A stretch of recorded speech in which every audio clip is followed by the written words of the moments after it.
창세기에서 가장 첫 번째 1장, 2장에서 말하는 게 뭐죠? 천지 창조죠.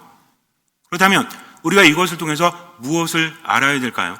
많은 사람들이 창세기를 통해서 하느님께서 어떻게 세상을 창조하셨는지 이거를 과학적으로 분석을 하려고 합니다. 근데 문제가 생기죠. 왜? 아무리 읽고 그것을 연구해봐도 이게 이치에 맞지 않거든요. 현재 과학과. 그래서 창조론이냐 진화론이냐 그 외에도 여러 가지 문제가 발생하지 않습니까? 그런데 창세기는 그거를 전해주는 게 아닙니다. 왜냐하면요, 지금 진리인 것도 나중에는 변화되기 때문입니다. 과학이 발전하면서 또 물리학이 발전하면서 세상을 바라보는 시각이 달라지지 않습니까? 지금은 옳다고 할지라도 나중에는 틀린 것이 될 수도 있기 때문에 그것을 하느님께서 우리에게 전해주시는 것이 아니다. 시대가 변하면서 달라지는 것이 아니라 시대가 변해도 변치 않는 것을 우리에게 알려주신다는 거죠. 여러분들 영화나 드라마를 보면 옛날 영화 드라마 보잖아요. 얼마나 유치한지 몰라요. 그죠? 지금 보면 전원일기 같은 거 봐도 그렇지 않습니까? 그런데 책은 다르죠. 책은 시대가 많이 흘러도 어떻습니까? 지금에 맞춰서 읽어볼 수 있다는 거죠. 그래서 책은 글자로 쓰여졌지만 영화나 드라마 같은 그런 비주얼이 강한 것보다 더 깊은 느낌을 우리에게 주는 겁니다. 음악도 마찬가지죠. 음악이 옛날 음악 들으면 촌스러워요? 그렇지 않습니다. 100년, 200년, 300년, 1000년 전의 음악을 들어도 우린 느낌을 가질 수 있다는 거죠. 살아있기 때문입니다. 마찬가지예요. 천지 창조의 이야기가 쓰여진 이유는 하느님이 세상을 창조하셨다. 그런데 어떻게 창조하셨느냐? 이게 중요한 게 아닙니다. 우리에게 설명을 한다고 할지라도 우리는 알 수 없기 때문에 인류는 호기심을 가져요. 세상은 어떻게 만들어졌을까? 세상은 어떻게 이루어졌을까? 하면서 어떤 거에 관한 호기심을 가졌을까요? 옛날부터 큰 겁니까? 작은 겁니까? 큰 거는 이게 뭐 그냥 눈에 보이니까 별 관심이 없죠. 작은 거에 관심을 갖습니다. 그래서 세상에서 가장 작은 게 뭔가 하면서 몇천 년 전에도 거기에 대해서 기록을 남겼죠. 그때 데모크리토스가 아토모스라는 얘기를 합니다. 아톰, 원자, 가장 작고 더 이상 잘리지 않는 것이 있을 거다. 그래서 사람들은 시대가 흐르면서 가장 작은 것을 원자라고 불렀어요.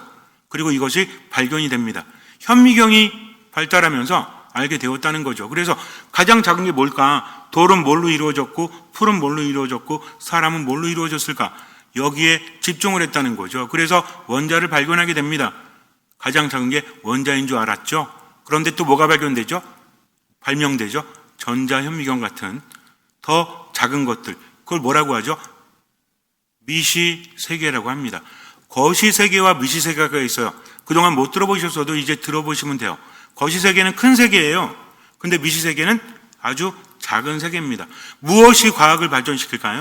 가장 작은 게 뭔지를 자꾸만 탐구했는데 원자라는 말 자체가 더 이상 잘릴 수 없다라는 겁니다. 그런데 19세기에 톰슨이 전자를 발견해요. 원자보다 더 작은 게 있다라는 거죠. 근데 문제가 뭔지 아세요? 작은 것일수록 물리법칙을 벗어나요. 전자가 발견이 되었는데 문제는 뭐냐면 이 전자의 상태가 뭐냐? 거기에 대해서 연구를 합니다. 그래서 어떤 물질의 구성이 뭐냐라고 했을 때 우리가 보통 입자와 파동이라고 하죠. 입자는 뭐예요? 입자는 그냥 알갱이 같은 것들. 그래서 직진하는 거, 입자는 직진하잖아요. 그래서 태양이나 빛도 뭐라고 여겼죠? 이게 계속 싸웠어요. 역사적으로. 이거는 빛은 입자다. 아니면 파동이다. 파동이 뭡니까? 파동은 직진하지 않죠. 보통 우리가 물가에서 뭐라 그래요, 이거? 뭐 던지잖아요. 물, 이렇게 돌 던지면 어떻게 되죠? 이게 이렇게 파동으로, 소리도 파동이라고 하죠. 그러니까 직진하는 게 아니에요. 제가 지금 얘기하면 회장님 보면서 이야기해도 비하자면이 들리시죠? 왜요? 나는 회장님한테 얘기했는데 왜 들으세요? 그럼 됩니까? 안 되죠. 내가 회장님한테 예를 들어서 앞에 앉아 계실 때 뭐 랜턴이라는 빛 같은 거 이렇게 쏘면 어떻게 돼요? 그럼 자매님한테 안 가죠. 근데 소리는 가지 않습니까? 그러니까 소리는 파동이 분명한데 파동은 이렇게 퍼지는 거예요. 근데 빛은 입자라고 생각을 했어. 근데 어느 날 관찰해 보니까 빛을 쐈거든요. 그리고 이제 끝에 입자가 닿을 때 표시가 되게 했습니다. 그걸 봤더니 얘가 입장계 맞는 거야. 그런데 관찰하지 않고 나갔다 들어왔더니 점이 여기저기 찍혀 있는 거예요. 그러니까 뭐예요? 관찰했을 때는 빛은 입자지만 관찰하지 않으면 파동이다. 이걸 물리학자들이 받아들일까요? 뭔 잡소리야. 아니, 사람이 보면은 입자고 안 보면 파동이라고? 근데 결과가 그렇게 나왔잖아요. 뭐라고 합니까? 야, 이거는 이해할 수 있는 게 아니야. 그냥 그렇게 된 거야. 이게 뭔지 아세요? 이게 양자역학이에요. 그래서 우리가 쓰는 휴대폰, 컴퓨터 이런 것들이 양자역학의 발달로 인해서 생겨난 겁니다. 이해하지 못해도 그것을 활용했다는 거죠. 그래서 엄청난 발전이 이루어졌어요. 그래서 뭐라고 하냐면 이 양자는 중첩이다. 중첩이 뭔지 아세요? 이거하고 저게 같이 있는 거야. 이 말이 됩니까? 예를 들어서 그게 무슨 고양이 실험이라고 하는데 내가 이 고양이가 안에 있고 안에 이제 독극물이 들어갈 수 있는 겁니다. 이게 사고 실험이라고 그래요. 사고 실험이 뭐냐면 생각으로 하는 실험이야. 그러면은 독극물이 주입이 됐어요. 그러면은 문을 이 상자를 열었을 때 고양이는 죽어 있을까요? 안 죽어 있을까요? 죽어 있겠죠. 근데 양자역학은 뭐라는지 아세요? 모른다예요. 얘는 죽은 것도 아니고 산 것도 아니요. 말이 됩니까? 말이 안 되는 거죠. 그리고 전자라는 것도 마찬가지로 이렇게 돌잖아요. 도는데 궤도를 따라서 도는 게 아니라 얘가 사라졌다가 갑자기 나타나. 이걸 도약이라고 하거든요. 이게 말이 됩니까? 이 물리학적으로? 아니, 돌다가 어떤 힘에 의해서 돌 거 아니에요. 사라졌다가 저쪽에 나타난다니까? 말이 돼요? 말이 안 되죠. 근데 그들 뭐라고 하는지 아세요? 봐봐, 되잖아. 네가 이해하지 못해도 이건 되는 거야 라고 합니다. 그러니까 물리학자들이 이야기하는 건 우리가 관심도 없지만 알아듣지도 못해. 그래서 뭐라고 하냐면 리처드 파인만이라는 굉장히 유명한 사람이 있는데 이 사람이 양자역학을 이해한다고 생각한다면 그것은 이해하지 못한 것이다 라고 합니다. 요즘에는 끈이론도 있어요. 근데 중요한 게 뭔지 아세요? 여러분들은 관심이 없잖아. 양자든 뭐 전자든 원자든 뭐 뭔 상관이야. 우리에게 중요한 건 우리들의 삶인 거죠. 핸드폰 사용할 때마다 이게 어떤 원리로 돌아가는지 생각하십니까? 그러니까 안 되니까 어떻게 해? 껐다 켰다 하지. 그리고 두들기기도 하고 우리가 어떤 기계 안 될 때 어떻게 해요? 망치로 막 두들기잖아. 그럼 되면 어떻게 하죠? 다음에 안 될 땐 두들기잖아요. 이게 말이 되는 건가요? 말이 안 되죠. 경험적으로 그렇게 하지 않습니까? 관심 자체가 없지. 아니 그걸 알아야 돼. 그냥 사용하면 되지. 이런 거지 않습니까? 하느님께서 세상을 어떻게 만드셨는지에 대해서 우리는 알 수도 없지만 당시 사람들은 관심도 없었어요. 그들에게 중요한 것은 현실이었기 때문입니다. 그래서 창세기는 하나님의 창조 이야기를 담고 있지만 현실에 필요하기 때문에 그 이야기를 썼다는 거죠. 여기에 하느님께서 함께 하십니다. 임플란테 스피리투라고 하는데 성령의 영감, 성령께서 함께 하심, 성령의 영향이라고 하는데 당시의 이야기를 창조를 통해서 하고자 했던 이야기가 있죠, 저자들이. 그러니까 저자들은 뭐냐면 하느님께서 첫째 날 뭘 만드셨고 둘째 날 뭐 만드셨고 우리처럼 월요일, 화요일, 수요일 이게 아닙니다. 하느님이 세상을 왜 만드셨는지가 중요하다는 거죠. 그러다 보니까 이런 얘기가 나오죠. 창조 이야기는 창세기에만 있는 게 아니다. 바빌론이나 고대 근동문헌에 나와 있다. 창세기보다 더 오래됐는데 똑같다 라고 말합니다.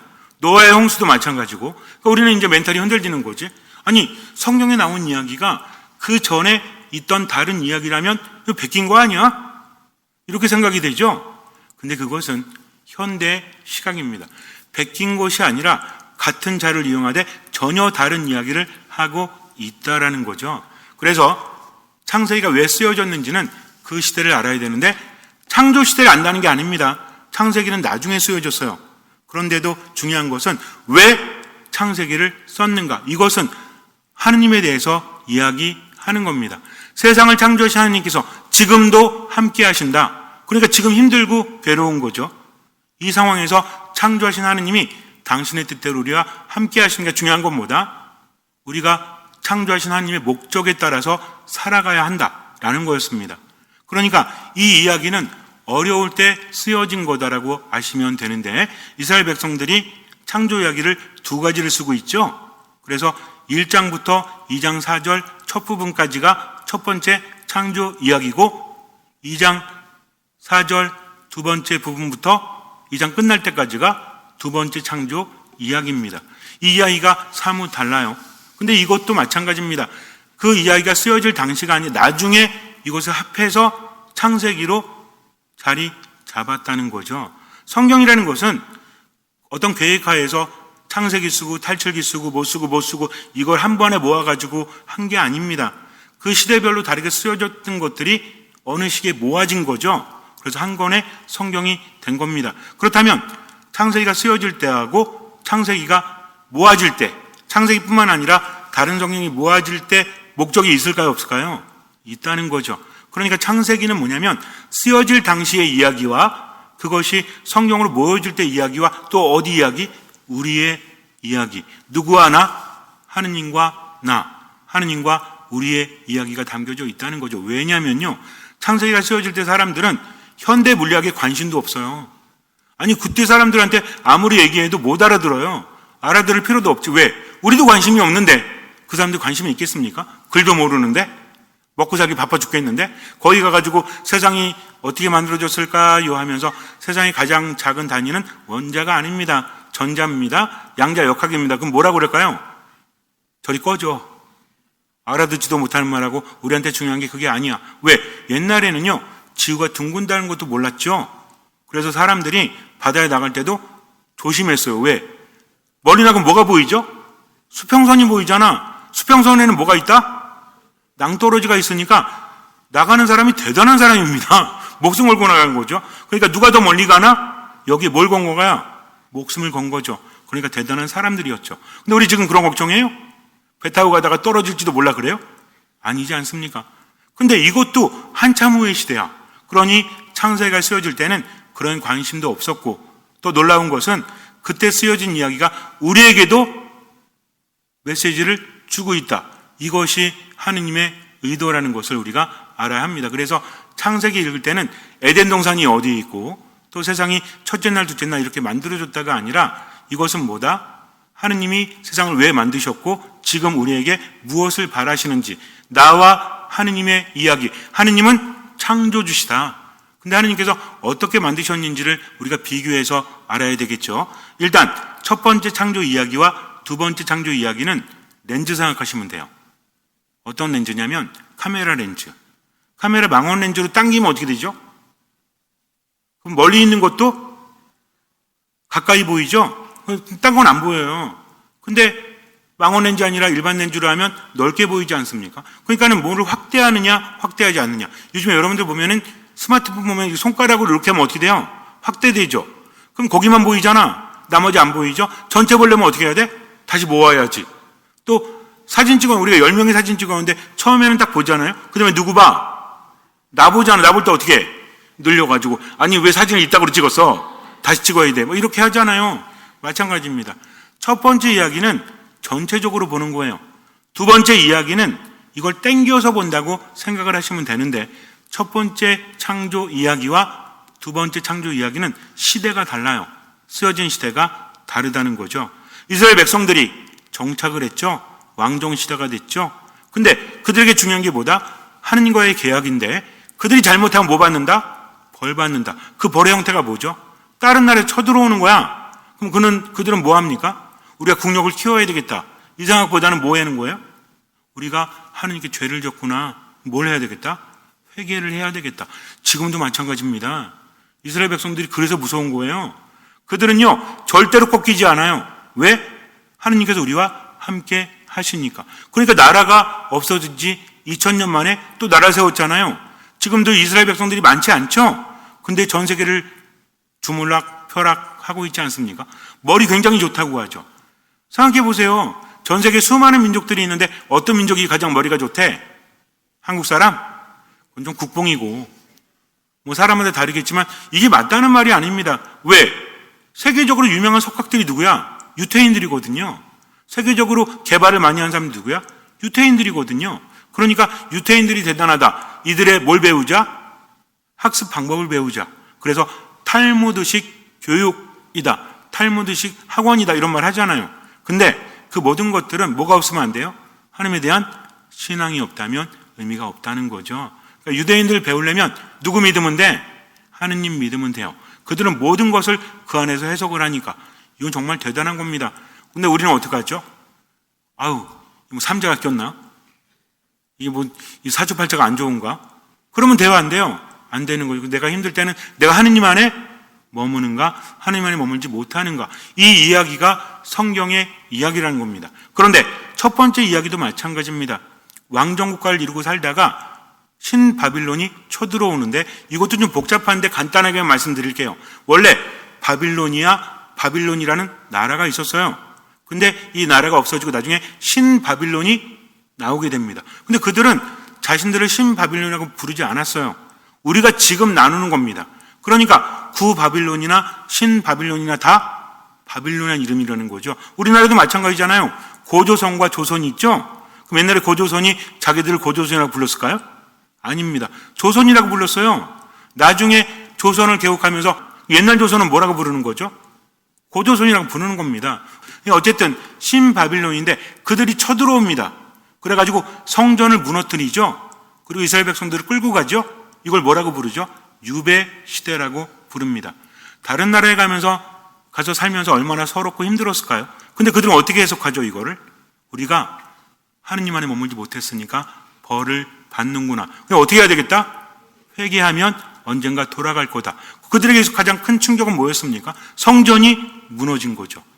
아니, 어떻게 하나님의 성전이 무너질 수 있죠? 그렇게 거룩하신 곳이? 근데 무너져버리고 만 거예요. 그러니까 뭡니까? 하느님은 성전에 묶여있는 분이 아니시다. 하느님은 어디에나 계신 분이시구나. 그러니까 우리는 어떻게 해야 되겠다? 눈앞에 적을 두려워하는 게 아니라 하느님 안에 머물러야 되겠다. 닮지 않았습니까? 뭐하고 닮았어요? 광야에서의 생활하고. 광야에서도 그랬잖아요. 광야에서 중요한 게 뭐였죠? 가나안 땅에 도착하고 보니까 엄청난 사람들이 있었죠. 근데 그들은 누굴 봤어야 됐어요? 아니, 저들에게 우리는 메뚜기 같을 거야. 그러면서 불평하거나 두려워하지 말고 하느님 바라보고, 어떤 하느님? 함께 하시는 하느님 보고 들어가자라고 했던 사람이 누구예요? 여호수아하고 칼렙이죠. 그러니까 둘만 들어가잖아. 나머지는 다 죽잖아요. 나머지는 후세대만 들어가지 않습니까? 똑같다니까요. 즉 광야에서의 생활과 또 가나안 정착 생활과 유배 생활과 똑같아요. 언제 어디에 있든지 간에 중요한 건 뭐다? 하느님 안에 머무는 거다. 그러면은 그 하느님이 어떤 하느님이신지 알아야 돼요, 몰라야 돼요? 알아야 되는 겁니다. 그래서 창조주 하느님, 구원자 하느님, 이렇게 나눠서 이야기하고 있다는 거죠. 거기에서 하느님께서는 세상을 만드셨는데 왜 만드셨는지를 이야기합니다. 왜 그러냐면 그들이 살고 있던 바빌론에는 신화가 있어요. 세상을 어떻게 만들었는지 에누마 엘리시라고 하는데 고대 바빌로니아의 창조 신화, 국가 서사시입니다. 제가 여러분들에게 지난번에 한번 말씀드렸는데 점토판 7개가 발견이 돼요. 기원전 18세기에서 12세기 사이에 기록된 것으로 추정되는데 이 판 7개에 세상이 어떻게 창조되었는지를 말하고 있다는 거죠. 즉 당시 사람들은 그것을 믿고 있었다. 문제는 뭐죠? 이스라엘 사람들이 끌려가서 살다 보니 어때요? 거기 젖어드는 겁니다. 가나안 땅에서도 그랬죠? 그래가지고 바알 들어보셨죠? 그래서 바알, 아세라 그들이 가나안 정착 사람들하고 섞이면서 종교가 막 혼합되잖아요. 그러니까 또 하느님께 벌 받고 막 그러지 않습니까? 바빌론에 끌려가서 살다 보니까 섞이잖아. 뭐가 섞여? 결혼하잖아요. 처음에는 유대인들끼리 이렇게 하지만 이 사랑은 막을 수가 없잖아. 로미오와 줄리엣 모르세요? 아무리 막아도 사랑이 싹 트는 건 막을 수가 없죠. 그렇지 않습니까? 그래서 역사를 보면 그렇대잖아요.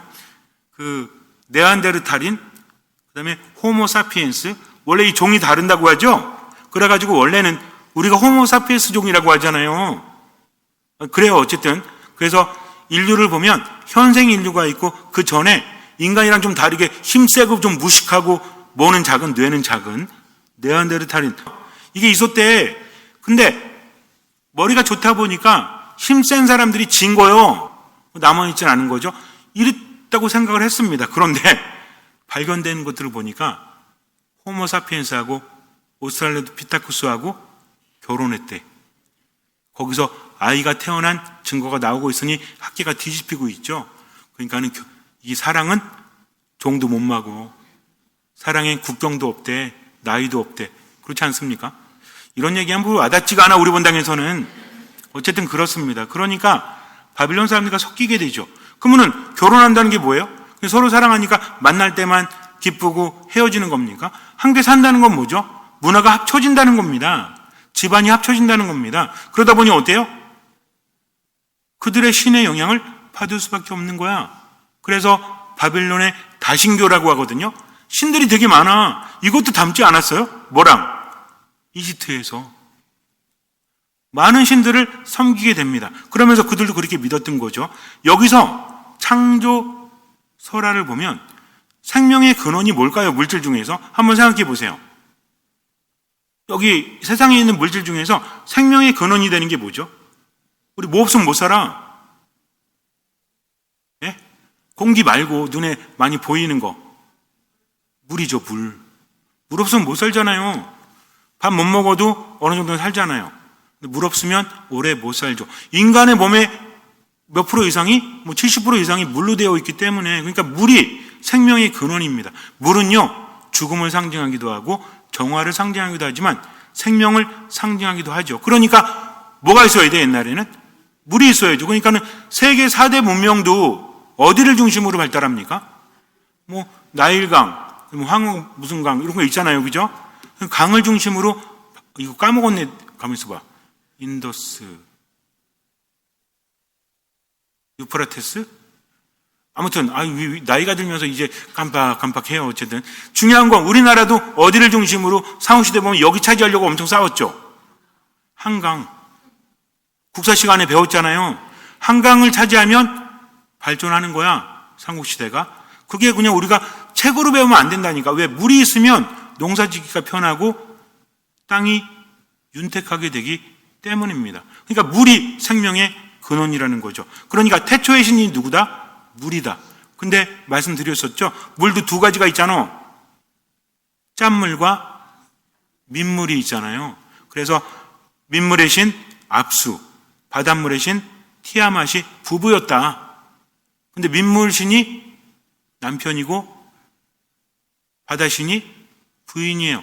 여기 사이에서 신들이 태어납니다. 1대, 2대, 3대 막 태어나요. 근데 젊은 신들이 너무 시끄러워. 그래서 아버지 신 압수가 안 되겠다, 죽여버려야 되겠다라고 합니다. 신들이 개판이라니까. 그러니까 이게 인간의 삶에 영향을 미치는 겁니다. 그때 티아맛 부인이 말립니다. 그래도 자식들인데 죽이면 어떡해요? 죽여야 되겠어? 못 참겠어. 왜? 너무 시끄러우니까. 우리 어른들이 뭐 싫어하죠? 젊은 사람들 소란스러운 거 싫어하잖아요. 막 시끄럽고 싫어. 그러니까는 옛날에 몇천 년 전에 동굴 가도 뭐라고 써있대? 요새 젊은 것들은 예의도 없다, 이렇게 써있다고 하지 않습니까? 그러니까는 나이 든 사람이 젊은 사람 볼 때는 다 못마땅한 게 많은 거지.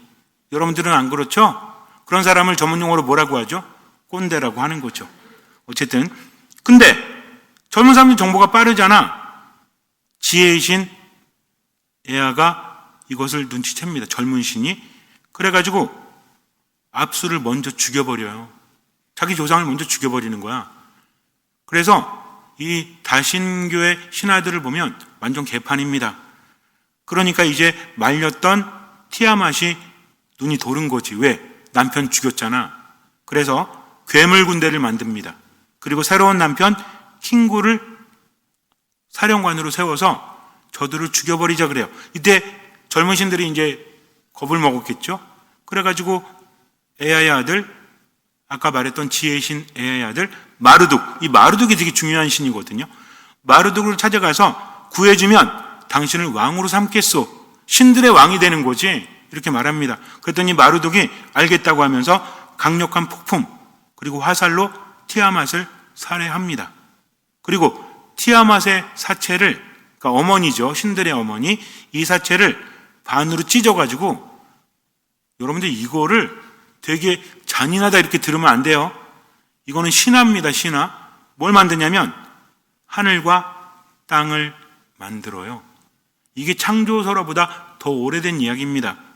그리고 우주의 질서, 별, 달, 절기를 세웁니다. 누가? 마루두기. 그리고 반역을 꾀했던 킹구 있죠. 티아맛의 새 남편. 그의 피와 흙을 섞어서 누구를 만들까요? 피와 흙을 섞어서 인간을 만들어요. 아니, 하느님께서도 흙으로 사람을 만들었잖아. 근데 만든 목적이 달라요. 왜? 신들이 계급이 나뉘니까 높은 신들은 룰라룰라 하는데 낮은 신들은 맨날 뭐 하는 거야? 일하는 거요.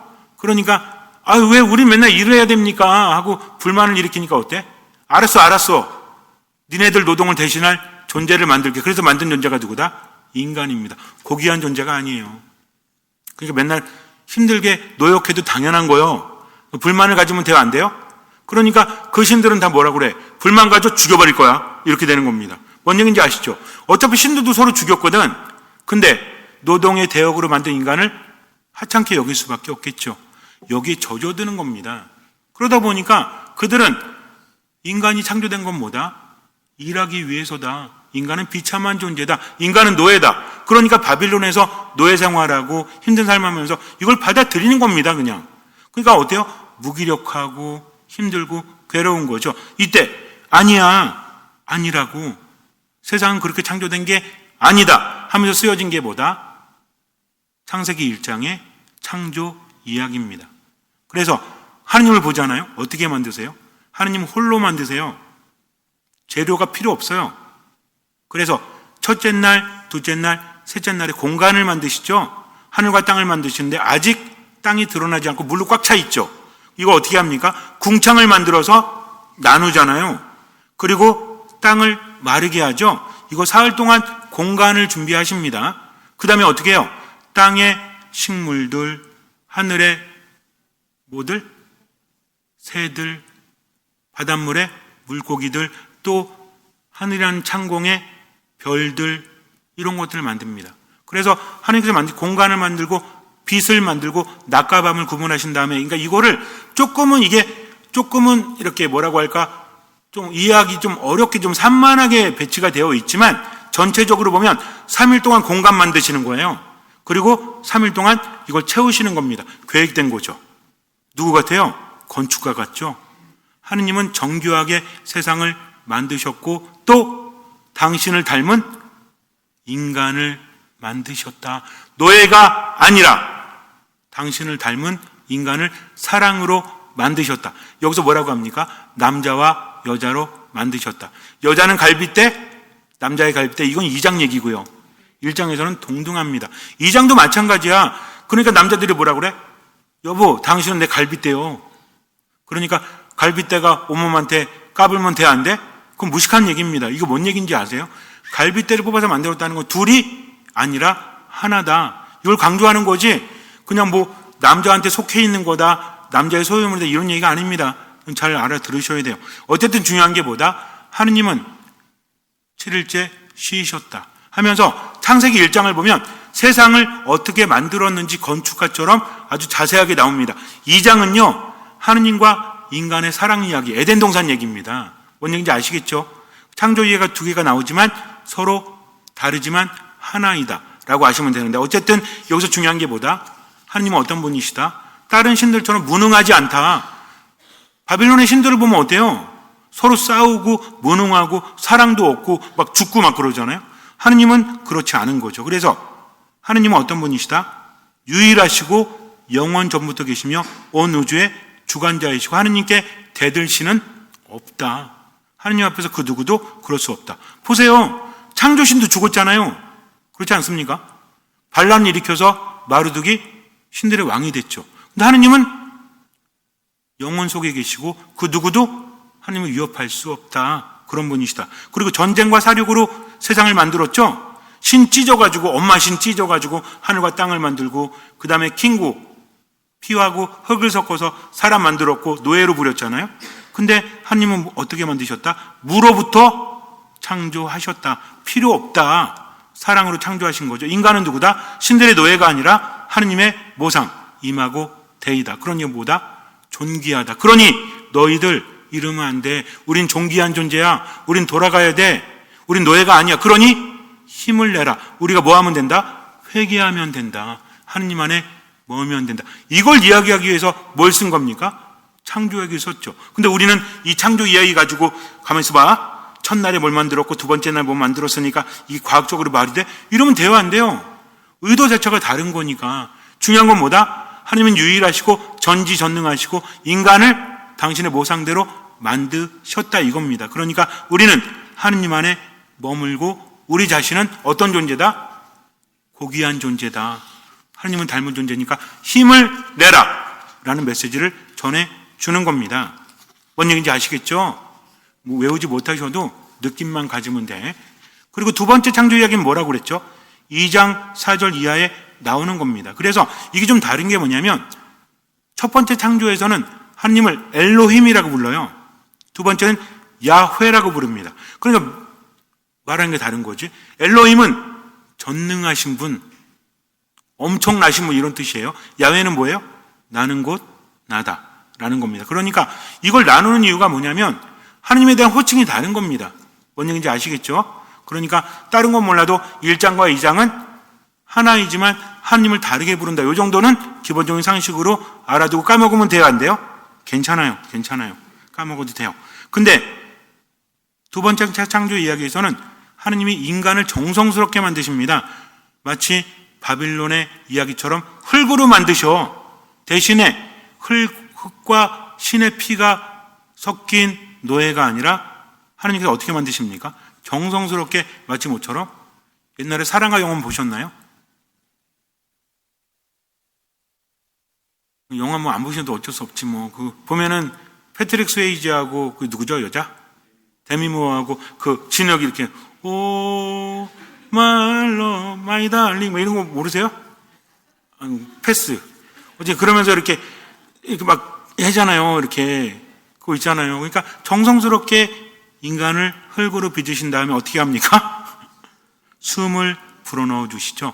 죽은 피가 아니라 하느님의 숨, 하느님의 호흡, 푸네우마 이거를 넣어 주시는 겁니다. 그러니까 인간은 창조되었지만 그러나 숨결만큼은 누구의 숨결이다?